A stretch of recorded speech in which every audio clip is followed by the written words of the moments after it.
ही फक्त अशक्त गाय नाही, ही आहे थायलोरिओसिसने त्रस्त झालेली गाय. रक्त कमी होतंय, ऊर्जा संपतीये, फुफ्फुसात सूज वाढतीये आणि शरीर किटोसिसमध्ये जातंय. अशा वेळी बाजारात अनेक पर्याय दिसतात, पण नेमकं काय वापरायचं हा गोंधळ वाढतो. तेव्हा उपाय एकच, काऊ केअरचे थायलोक्युअर. हे वाढवते HB लेवल, इन्स्टंट एनर्जी देतं, किटोसिसवर नियंत्रण ठेवतं, फुफ्फुसातील सूज कमी करतं आणि रिकव्हरी जलद करतं. जिथे वेगवेगळ्या समस्यांसाठी वेगवेगळी औषधे लागतात, तिथे थायलोक्युअर देतो एका प्रॉडक्टमध्ये पूर्ण उपाय, आणि तेही परवडणाऱ्या किमतीत.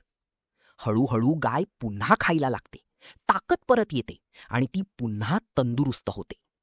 काऊ केअरचे थायलोक्युअर, प्राण्याला पुन्हा ताकद देणारा प्रभावी उपाय. पशुवैद्यकाच्या सल्ल्याने घ्या. दुग्ध व्यवसाय पुन्हा मार्गावर आणणारे प्रभावी अस्त्र.